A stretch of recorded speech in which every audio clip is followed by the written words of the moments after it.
All right, everybody, welcome to another episode of the number one podcast in the Worcester, Massachusetts area for real estate. Freedom Real Estate Podcast.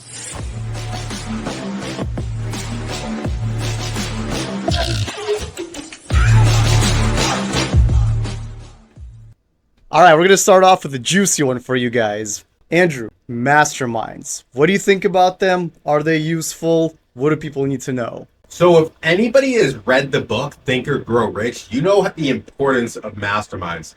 That is literally what separates the great from the amazing. And the way we utilize masterminds is it really kind of levels you up quickly. Like imagine like playing a video game, right? Whenever you play a video game, you can just grind and grind and grind for that specific item, right? Or you can just like go to the shop, pay the money and get it quickly, right? You know, there's shortcuts in life, and masterminds are the shortcut to cutting levels and leveling up. What I'll add to that is that's what people say about books is basically a shortcut to somebody else's brain and how they did it. Masterminds is almost like a class where you get to see the person do it in front of you, or at the very least grab you by the hand and show you how it's done. It's even that much better than a book. It is, right? You get guidance along the way on actually how to do what you're looking to do. And you get to surround yourself around others doing it on a daily basis, right? And the reason why that's so important is because just think about it, right? If you're in high school, right? All of your friends go to the gym and work out and play football. Like you most likely are going to be working out, going to the gym and playing football, right? It's the same with life, right? Like if you're looking to invest in real estate, if you're looking to be an entrepreneur, if you're looking to be a great father, like surround yourself around people doing it, and it's that much easier. So more or less kind of to wrap that point up, you know, when it comes to masterminds, they are truly a time minimizer. So normally it might take you 10, 20, 30 hours to grind. With masterminds, you can achieve that goal, you can achieve that quest in like as little as 5 or 10 minutes if you have the right guidance and if you have the right teaching. Love it. Now this brings us to our second point. Everybody's heard of the phrase, you are the average of the top 5 people you spend the most time with. Well, if the average people you spend time with are family, coworkers, etc., and they're not really necessarily raising your average, forcing yourself to spend more time in masterminds where the people are that many levels higher above you, you are forcing yourself to be in that higher average, and they are going to bring you up to their level. Yeah, being successful isn't a mystery, right? All you really have to do is you have to see what other successful people are doing on a daily basis and copy and paste, right? Imagine you want to be Elon Musk. What is the easiest way that I would become Elon Musk? I would follow him every single day. I would see exactly what he does day in and day out, minute by minute, and I would do my best to copy it, right? And that's the same when it comes to surrounding yourself around people doing what you want to do, or more or less being the average of your surroundings, right? So that's why, you know, if I want to be a multifamily investor with hundreds and hundreds and hundreds of rental units, how am I going to do that? I'm going to surround myself around other people with hundreds and hundreds and hundreds of rental units, see what they do on a daily basis, and simply copy them. I don't think I could keep up with Elon Musk's sleeping schedule. I would crash after 3 days of getting 4 hours. Hey, just think about it. Even if you operated at 25% of the level of Elon Musk. Oh, I would love that. That's all you need, man. That's all you need. I would love that. Right?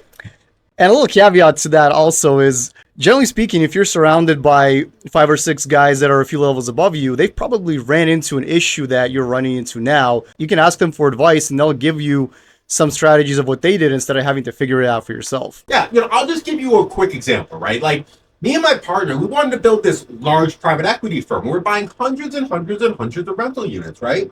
Conceptually, that sounds great.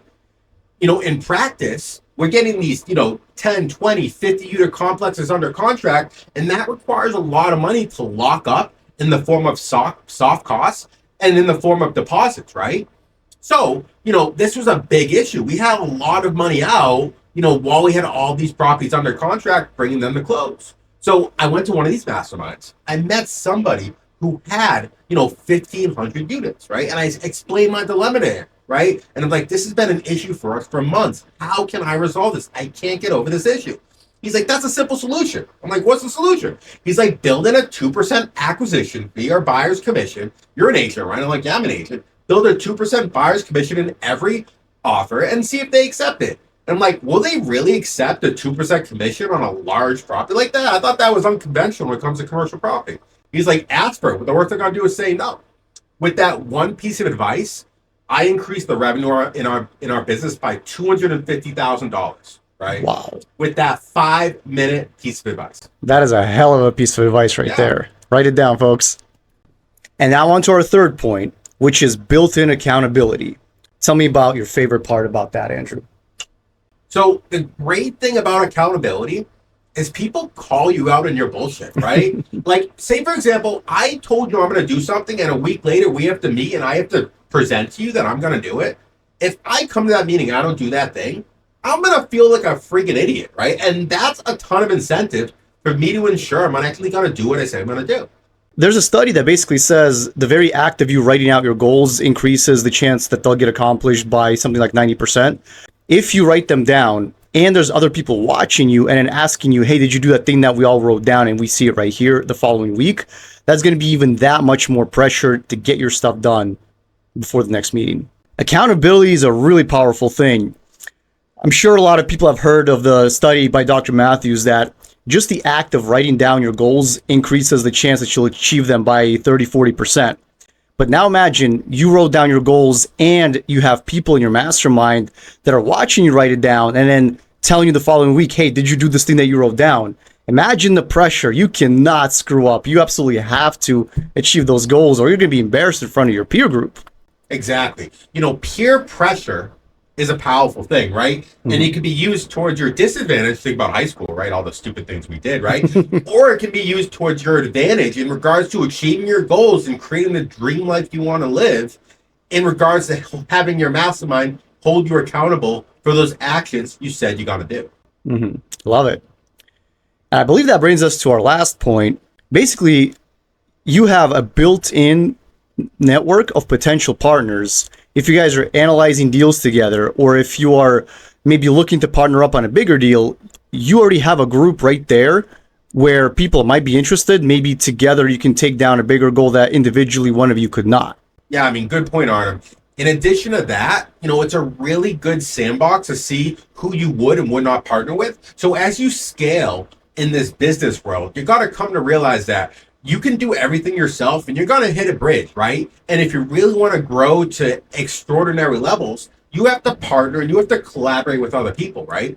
And that's why Masterminds is so powerful, because you can invite a peer group doing what you want to do at a larger scale, right? And bring them into a group. And first of all, you can test whether they're good partners or not. I mean, are they doing what they say they're going to do, which is one of my biggest measures of a good partner. And, do they have the right mindset and the same ethics and values as you in regards to deals? But not only that, right? Like when it comes to partnerships, when it comes to collaborations, you truly thrive when you're sitting in your strength and you leverage other people's strengths, right? So the really cool thing about Masterminds is you can really identify other areas of the business where you're weak and collaborate without having to risk, a financial investment together, in the infancy.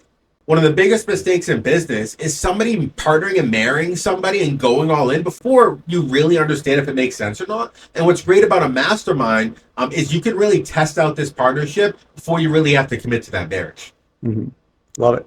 So now, when it comes to mastermind, here's a quick recap of the main reasons why masterminds are really a game changer. First of all, they're a time minimizer. Just like in a real estate, when you get an XP pack and you can level up quickly, masterminds have the same effect on your business and the life you want to live, right? They more or less allow you to skip levels. The other thing is they save you a ton of time. Like I mentioned earlier, I found out that piece of information from my mentor that was 5 minutes of his time, but it literally created $250,000 of revenue in my business and got over a problem that I couldn't solve for months and months and months, right?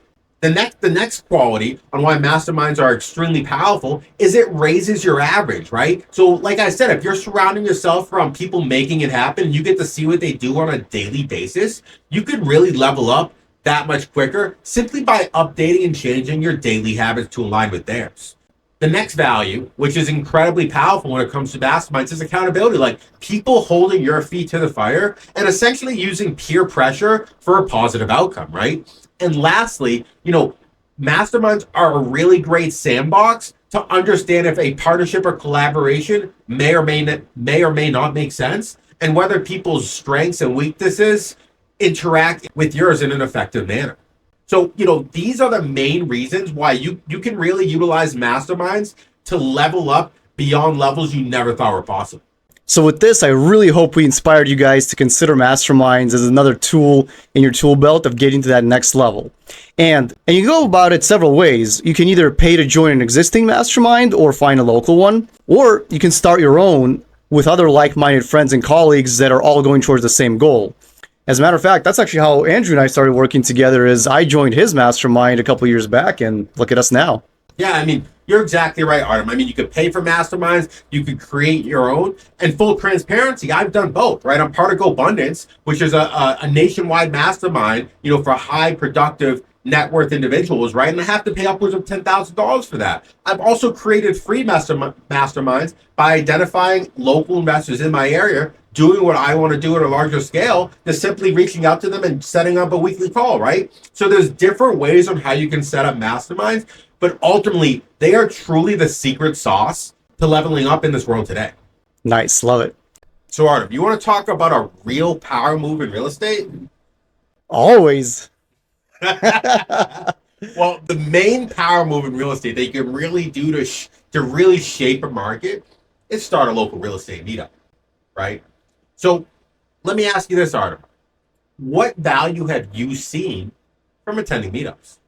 Now, this is a loaded question for me because I met you at a local meetup, and I'd say we've been pretty damn good friends ever since. Another thing I really love about meetups is you get to see people at all levels. One's above you that inspire you, one's below you that maybe you can give some advice and that solidifies your understanding, and of course, all the great free food. Leave that in there, I like that. All right, now the reason why meetups are so powerful is they can really put yourself on the map when it comes to real estate investing. So the way I actually got started, the way I got my name out in the Worcester market was I actually started a real estate meetup. And I did this about 4 years ago. And I did it because I actually didn't want to start a meetup. I did it because my mentor had all these meetups across Massachusetts and wanted to establish a brand in Worcester, Massachusetts, one of the hottest markets in Massachusetts. He was a broker. He owned a brokerage that specialized working with investors. And I wanted to provide him value. So he mentioned during one of his other meetups that he was looking for venues at Worcester. So I literally took it upon myself to go to about 5 or 6 different venues that weekend. I got, pictures of the venue. I got pricing. I got the manager's information, put in a nice, sexy Google Drive, offered my recommendation, sent it to my mentor, right? And he was so impressed that he actually asked me to be his first guest speaker. But not only that, he asked me to host the real estate meetup. And I said yes, simply because I wanted to get on my mentor's good side. But I came to realize that one decision changed the trajectory of my entire life. Love it. So, I talked about how, I got started in hosting a meetup, but why are they so powerful, right? Like, Artem, let me ask you this, why are these meetups a game changer for real estate investors? First and foremost, I would say, I think it's inspiring because you get to see real life people doing exactly the thing that you want to do. And you see value in saying, hey, if they can do it, I can do it as well. On top of that, it brings a lot of different people together. So if you're looking for lenders, if you're looking for mentors, if you're looking for potential partners, if you're looking for any piece of that deal that you're missing, you're probably going to find them at your local real estate meetup. Yeah, I mean, you bring up a lot of good points, Artem. And more or less, it allows you to find your team. To be successful in business, to be successful in real estate, you really need to have a team of all-stars. Think of it as Avengers, right? And when you go to these meetups, you could really find your Superman or your Captain America, or the people that will really allow you to enhance your business. They could be deal funders, bringing people who bring you killer deals, right? They could be capital. You could find capital partners to take down deals. You could find, equity partner. You could find contractors to help stabilize your deal. These meetups are a powerful tool to find that team to make your business shine. Hmm. By the way, Andrew, who are some of the first people that you met at a meetup that really changed your trajectory? Yeah, I mean, that's a great question. So at the meetup, I met Zach Gray, my now Mm. business partner, who I own hundreds and hundreds and hundreds of units. I met my mentor, John Babachi, who has mentored me along this growth trajectory, right? I have met some of my top contractors at these Mm. meetups. They are super valuable in really helping you grow your business. We got to get those guys on the podcast too. Absolutely, for sure, right? But I'll stop talking about why they're so valuable and I'll give you some nitty gritty advice on how you can actually start this meetup today, right? So, first and foremost, meetups take dedication. Just like anything in life, it takes daily habit and consistency, right? So you have to commit to doing a meetup right here, right now for at least a year. And the reason why I say that is because some months you're going to get 1, 2, 3 attendees, and other months you're going to get 15. And if you don't commit to staying consistent, and making it a market stable, it's gonna dwindle off, right? So it's very important to not demoralize yourself with the size of the meetup and just commit to doing it a year to allow it to get a foothold in the market. Mm-hmm. Love it. The next thing that you need is a venue. And a lot of the big meetups, they rent out a whole bar space and provide food and drinks. You don't necessarily have to be that big. You can start it at your local library or some kind of public venue that's free to be at, and you only need 5 to 10 people to show up to really start getting that foothold. Yeah. So, I mean, going back to Artem's point, I think the main takeaway when it comes to finding a venue is you want a private space. You don't want a shared space with another group because voice travels. It's very easy to get distracted. It's hard to network when you have other people in your space affecting your comfort zone, right? So I've learned early on, you can't have a shared space. You need a separate private room, right? And that may mean you have to invest $100, $200 in that private room. You're not losing money. That's an investment in yourself to create this network and this community that are really going to grow your business in ways you cannot imagine, right? So that's number one, right? Number two, you got to find a market that has a lot of the asset class you're looking for and is large enough to support a meetup, right? So, if you go to the Boondocks, right, and has a 10,000 people in this town, your attendance is not going to be high simply due to population, right? So you really have to choose areas that have the right population to actually support a meetup. We're talking major cities with 100, 200, 300,000 people. And if you are in a smaller market, travel to your next closest, biggest market and start it there. You'll have a bigger pool of people to draw from. Exactly. I mean, just think about it, right? If you're in the boondocks of Rhode Island, I would not start my meetup there. I'd be starting it in Providence, Rhode Island, right? You got to start it in places that can support, the level of attendance that you're looking for.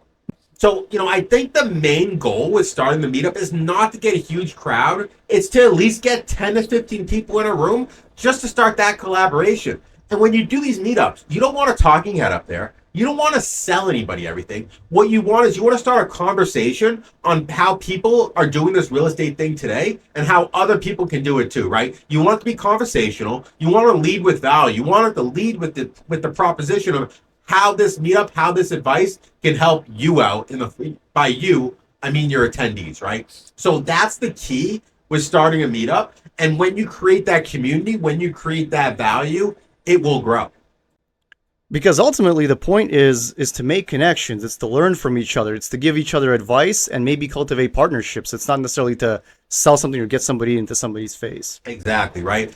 And and you might have to commit a couple $1,000s a year to hosting these meetups, but it's not a lost cost, right? Just think about it. You only need to find one deal at this meetup for a year. You only need to find one partner. You only need to find that one contract that saves you tens of thousands of dollars. It's just that one relationship will pay for that couple of grand 10 times over. We talked about the mentality when it comes to starting a meetup. We talked about selecting a venue, right? Next is you're gonna want to really bring somebody that has the knowledge and has the market presence to really bring an audience, right? So you really want to target big investors and big names in your markets to be guest speakers, right?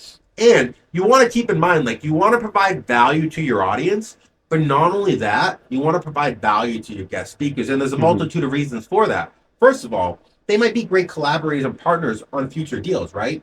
But second of all, if you lead with value, if you get that meetup recorded, if you provide them social media content, they're going to remember you, right? And that will allow you to leverage that relationship to potential future opportunities that you might never foresee. And they'll want to come back to your meetup over and over again. Exactly. So getting a big name in the first couple meetups is very important to kind of drum up that interest, right? But not only that, you also have to market, right? And marketing it is extremely important, right? And some of the ways I market it is you may want to commit a couple $100s to some Facebook ads every single month to get the exact avatar that you're looking for to come to this meetup. Combined with that, on Facebook, there's all these investor groups. There's probably dozens and dozens and dozens of investor groups for every given area. You're gonna want to become a member on those Facebook groups, and you're gonna want to market this meetup, 2, 3, 4 times before your actual meetup. I typically market my meetup 2 weeks before the meetup, a week before the meetup, 3 days before the meetup, and the day before the meetup, right? And I typically have it systematized by a virtual assistant. So these are some ways that I market these meetups. One little tidbit about marketing is you want to create FOMO. If you say, hey, I'm doing this meetup and it's going to be great, and a number of people show interest, maybe they come, maybe they don't, they think, oh, maybe next time. But then you take really good video. You show people excited, you say all the right things, you have people clapping, and then you say, hey, look at what you missed. Now, next time, they're really going to want to come to that one. Yeah, exactly. So it's really important to not only market the meetup, but get recordings and get marketing material of the meetup for future marketing purposes. Maybe even hire specifically a photographer or videographer just to follow you around, not just try to collect, cell phone videos of people afterwards. Yeah, exactly. And it's like, and it's like when it comes to social media, you can, kill 2 birds with 1 stone. I mean, now you have social media content to market your meetup. Now you have social media content for your own personal profile. You may even have it for your business page, right? So you can reuse this information time and time again on different marketing campaigns. Now, Andrew, say you have a small meetup going already. How would you then market it, grow it, and get it to that next level? Yeah, I mean, when it comes to promotions, when it comes to marketing, I mean, obviously you got to offer free food, right? That would bring anybody, especially college kids, right? But I mean, ultimately, like, you got to use Facebook. You got to use Facebook events. You got to use LinkedIn posts. You got to use social media. That is the new way to market in today's environment, right? Additionally, you should really partner with agents and lenders and wholesalers, right? You should find out who they are and make sure they're coming to the meetup, and offer an opportunity for them to present a deal to your meetup, like incentivize them to come to your meetup, right? Make it about them. Yeah, exactly. Make it about them, right? And I think one of the most important things which very few people talk about is you gotta get people's contact information when they come in and follow up. And follow up. Let me just say thunder. And the reason for that is because, like, ultimately your goal is to create a mailing list of all these potential attendees, right? And every single month, as you build this mailing list from 5 to 10 to 15 to 100 to 1,000, you're going to be mailing this mailing list every single month, going over, mentioning your meetup and when it is, right? And that's going to enhance your audience as well. That's going to allow you to build on your audience time and time again. And tell them, hey, if you like this, bring a friend with you, bring 2 friends, grow that thing. Now, Andrew, having gone over some of the things you should do, what are some of the things that you should not do? What are some common mistakes to avoid? How can I utilize this meetup to grow my business? How can I increase my sales? It's not about you. It's about providing value to the community, and the community will provide the value back. It's almost as if you're serving the people, not so much, hey, I'm doing this to look cool on stage in front of a bunch of people. Yeah, I mean, you got to lead with value at the end of the day. That's the main thing, right? Next thing is, like, don't make it into a situation where it's a talking head in front of a crowd for 45, 50, 60 minutes, right? Like, if you're going to have a guest speaker, it's important to elicit conversation and elicit collaboration, right? Like, open it up for questions. Ask people their opinion. Act as a facilitator, for the presenter to really get the community involved in the presentation and the content. Get that conversation going. Maybe even have like a practice problem for people to do, to break out into little groups to chat among themselves. Make sure that they do some networking themselves so they get some value out of it, not just come to another lecture. You know what I mean? And lastly, I mean, the biggest common pitfall when it comes to real estate meetups is they have all these people attend. They get a really good meetup. They get 20, 30, 40 people attend. And they collect nobody's contact information, right? And then when the next meetup rolls around, those 20, 30, 40 people never even heard about it, right? It's because if you collect their contact information and you create a systematized way for marketing to your previous attendees, you can really grow the meetup over time organically. Or you walk away with a stack of business cards this thick, and then you stick them in a drawer. You never call a single person. Exactly. So, I think to wrap it up, whether you're brand new to real estate or you have 100 deals under your belt, like starting a meetup is a really valuable way to really provide value to the community and ultimately scale your business. So as a takeaway, I challenge you, whether you're in a big market or a small market, if you're not already attending a local meetup, start your own. Just give it a shot. Exactly. I'm telling you, it changed my life and it could change yours too. Cool. So on this little segment, we want to do like almost a little bit of a life of a real estate investor. It's not all glam and glitz. Sometimes you have issues. And like, for example,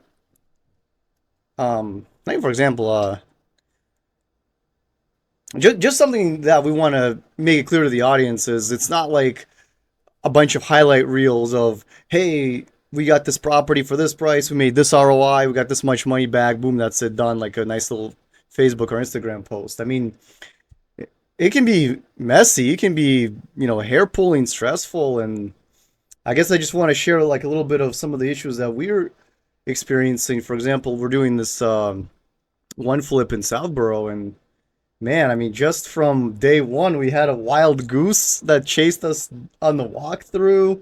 That was an experience. I had to grab a shovel to defend my dear life. You're definitely right. I mean, that goose literally looked like it was made of pure muscle. It looked like it was Mike Tyson's cousin. The thing was so freaking muscular. Yeah, it hits that you if you even got within 10 feet of it. We literally had to pay a bodyguard to protect the appraiser from this freaking goose. That's wild. And then another thing is we got it from a hoarder almost, and he had just shit filled to the brim of every single room. It took us like how many dumpster loads to get in, and then as soon as we got rid of the dumpsters, like just jumping like, yeah, he fucking came after us for his stuff. Yeah, no, as soon as we got rid of those dumpsters, like the guy literally came after us for all his fucking crap. Yeah, we gave him like 3 months notice, plus another 1 week, plus we had a delay, and he still couldn't get it together. Yeah, I mean, ultimately, like, this guy just, like, had a crazy attachment to useless shit. Like, it made absolutely no sense. But, I mean, at the end of the day, like, we closed on this property. Like, we owned everything in the property. And he was literally harassing our contractors to get in the property to still get his stuff, even though we already closed. Yeah. What else did we run into? The whole lien situation. So basically, when we bought this place, the city put a lien on the house just because of so much junk in the yard. Yeah. And it seems like a pretty straightforward process. I mean, we went to the city and said, hey, we have this lien. What are the steps to get rid of it? They said, okay, well, you have to show that you got rid of it and take pictures, and then we, vote on it. And then if it's good, you're done. And it seemed like a simple process, 4 steps, but it was anything but. I mean, how many times did they come back? They had different inspectors, so they all had different opinions, and you had to appease every single one of them before they were happy. Yeah. I mean, you bring up a lot of good points, and I think the crux of the matter is, like, this was a historical home. And not many people know this, but in real estate, when properties fall under the historical committee, the approval process to get anything passed, to do anything to your property, especially the exterior, it's like pulling teeth, right? Like, you have these people assigned to this board, and they care nothing about the cost implications associated with maintaining this property that's falling down. They're more concerned, how are you going to keep the wood? How are you going to keep the stone intact? Meanwhile, the property's falling over. Yeah, and they don't care about you as an investor. They see you as somebody that just came into their small town and started, like, whipping their money around and telling people what to do. Yeah, I mean, in Massachusetts, if you want to try to get something approved through the historical committee, you might as well just commit 3 to 4 months. It's an extremely lengthy process with multiple administrative hurdles you got to jump through. Yeah. Yeah, so I mean, this property was ultimately condemned, right? But we thought the roof looked pretty decently, right? Just had like just one small hole in a leak. That's Yeah, it. just had like a small hole in a leak, right? But when the city came through, they actually required us to replace all the dormers and the whole roof. So we literally replaced the entire top of the house. Yeah, you didn't even budget for that. You thought 20 grand, boom, done. Ended up being like 45, 50 for the whole thing to be replaced. Yeah, I mean, it was definitely a scope creep for sure, right? Mm-hmm. You know, but where we ended up saving money was on the septic. Yeah, right? that was a big save. So, Right. So I mean, septics, they normally cost $40,000, $50,000, $60,000, right? and that is what we budgeted for, luckily.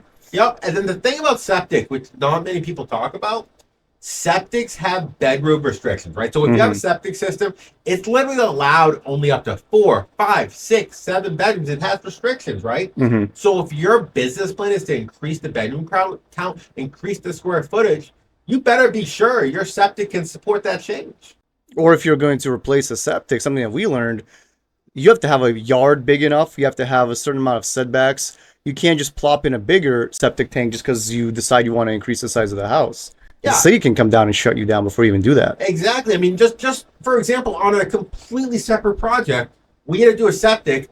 We thought the property had a ton of land. Apparently, all the land in the back belonged to our neighbors, right? Mm-hmm. The land that could allow the septic was the driveway, right? So conceptually, that makes sense. In practice, what that resulted in is us having to spend about 50% more on the septic system to support the load of the cars hanging over it. That's crazy. So, Artem, like, this project had so much hair on it, might as well call this thing freaking Bigfoot, right? I know. So imagine this. So this is something that you can read all the books about real estate, you go all the meetups. They're not really going to prepare you for that. You know, people condemn like, leaky toilets. I don't want to deal with tenants. This is something I've never come across, and I don't think I ever will.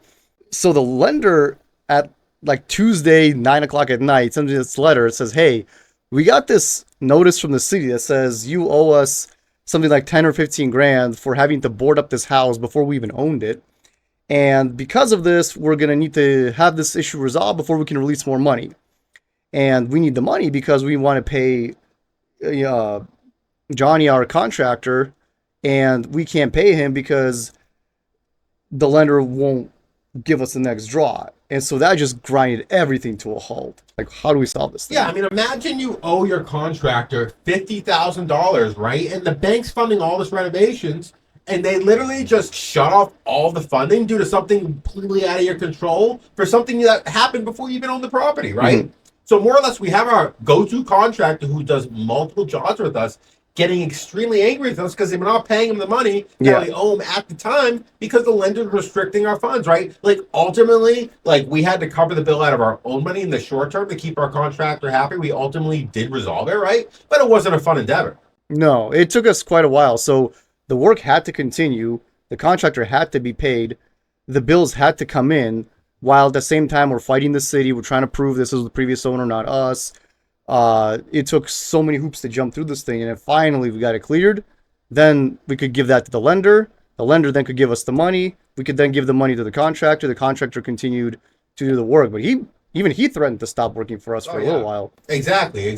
So, I mean, and there's a lesson right there. Is like sometimes you got to bite the bullet to keep the relationship strong. In this particular case, that's exactly what we did. We fronted the money in the short term to keep this contractor happy. That put a few gray hairs on my head just dealing with that issue. I'll admit this. Yeah. So, but I mean, like, hey, ultimately, you're hearing problem after problem after problem after problem with this property, right? And yes, this property had a lot of hair in it, right? But the great thing about real estate and the great thing about business is the more and the bigger problems you solve, the more money you make, right? Mm-hmm. And for this particular property, I think we paid around $480,000 for it. Our budget's around $250,000. And we're buying a duplex in Southborough. We're condonizing it. We're creating 2 separate condos from that duplex to sell when we sell them off one by one. Very affluent area. Once we're done, we're going to be able to sell each condo for around $550,000, producing a profit of roughly around $200 to $250, right? So with bigger problems comes bigger paychecks. Absolutely, and don't think you have to be ready to solve things at this scale, especially if you're just jumping in as a new investor. Start small. Do just some cosmetic issues. The worst you're going to run into is like an outlet doesn't work. Once you do that, you can move on to a bigger problem, like maybe it's more of a gut rehab, and work your way up to the bigger problems. Yeah, I mean, to be successful in business, you really have to utilize the iterative process. Do something small, then do it slightly bigger, slightly bigger, slightly bigger, till you work up to these large problems that we deal with today. Yeah, but ultimately, it's not all glamour. We face some real issues, and we have our own share of stress and heartaches. So, Yeah, just look at my beard. I lost a couple inches. exactly. All right, guys. Thanks so much for joining us, and we'll see you on the next one.